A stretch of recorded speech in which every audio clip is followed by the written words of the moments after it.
W.E.B. Du Bois was an American socialist, sociologist, historian, and Pan-Africanist civil rights activist. He was born February 23, 1868, in Great Barrington, Massachusetts. Du Bois was well known for being one of the top most black intellectuals of his era.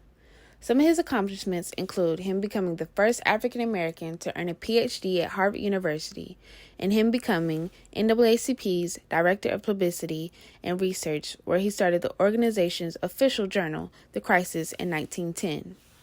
Du Bois fought for independence of African colonies from European powers and equality over all forms of discrimination. He believed social change could be achieved through agitation and protests.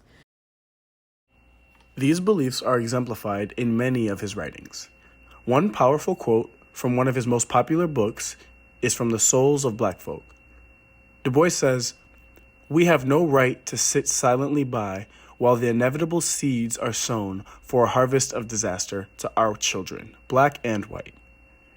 Du Bois is vocalizing his belief that not only is it good to stand up and speak out to make change, but it's our obligation to do so, and we have no right to ignore this obligation. Another quote that exemplifies W.E.B. Du Bois' idea that it's our obligation to make change is, "Oppression costs the oppressor too much if the oppressed stands up and protests. The protest need not be merely physical, the throwing of stones and bullets. If it is mental, spiritual, if it expresses itself in silent, persistent dissatisfaction, the cost to the oppressor is terrific." Du Bois helped found the NAACP, and his beliefs were that the nonviolent protests and legal actions were the best ways to ensure equal rights for all Americans. These ideologies were in clear connection of his beliefs. Du Bois' ideologies are still relevant today as we are still fighting for justice and equality.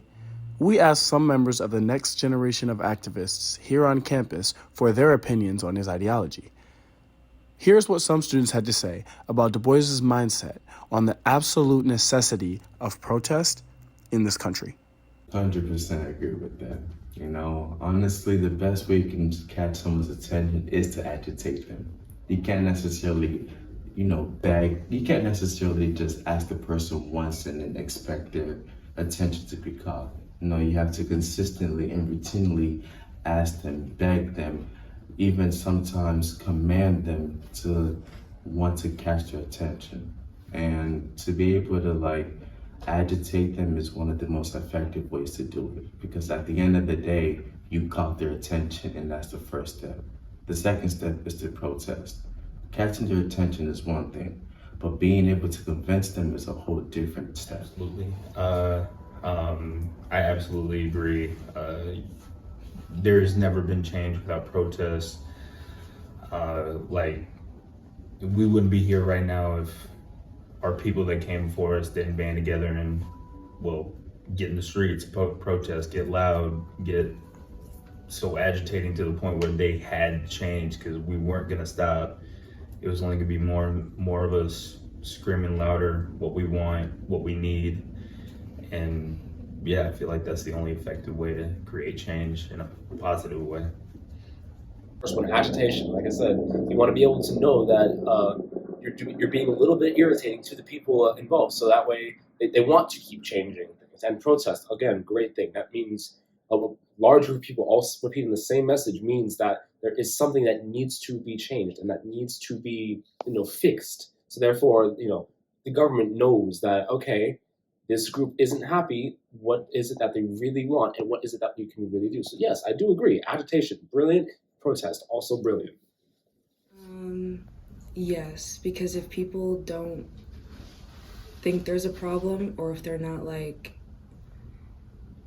not motivated to actually address an issue, then they're not going to address the issue. Mm-hmm. And so sometimes when people are not paying attention, one way to get attention very effectively is through protest and making sure that people are are being paid attention to, or right. that people are listening to them.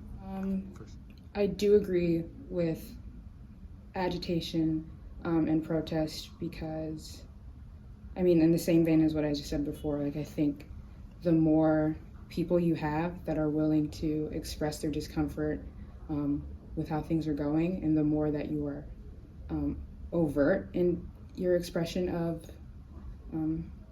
I guess, how unjust things are going. So that involves like agitation and not necessarily violence, but just being firm and letting your beliefs across. I think that's the only way that people will listen to your cause. Okay, for sure. Thank you.